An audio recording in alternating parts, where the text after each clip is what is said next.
నమస్తే అన్న. నమస్తే అమ్మా. ఇప్పుడు హైదరాబాద్ లో జిహెచ్ఎంసీ ఎలక్షన్స్ వస్తున్నాయి కదా, మరి మీ బస్తీల ప్రాబ్లమ్స్ ఏమున్నాయి, మరి ఏ విధంగా సాల్వ్ అయినాయి? డ్రైనేజెస్ కానీ, రోడ్లు కానీ, అదే విధంగా నీటి సరఫరా కానీ ఏ విధంగా ఉందంటారు?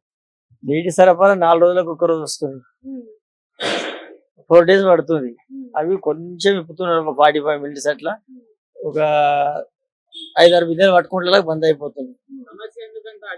నీటి సమస్య అయితే ఉన్నది, అడిగితే ఇంకా 10-15 రోజులు అట్లనే ఉంటుంది అంటారు. పైనుంచి వచ్చే వాటర్ వస్తలేవు అంటారు. పైనుంచే కంప్లైంట్ ఇచ్చిండ్రా? ఇచ్చారు, నెల సభ్యుని వచ్చి చూసిపోయిండు ఒక రోజు.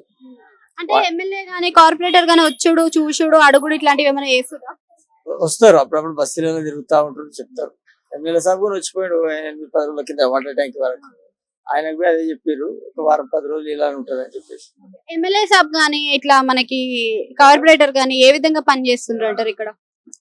చేస్తున్నది ఈ రోడ్లో వేసారు కదా మేడం, ఇవన్నీ లైన్ వేసారు, ఇవన్నీ పూర్తి చేస్తాయి. ఇవన్నీ ఎలక్షన్ తర్వాత నేను మంచిగానే చేస్తున్నారు. అంటే ఇప్పుడు జిహెచ్ఎంసీ ఎలక్షన్ లో ఏ పార్టీ వస్తుంది అంటారు? మరి జిహెచ్ఎంసీ ఎలక్షన్ లో బీఆర్ఎస్ ఎక్కువ వస్తుంది.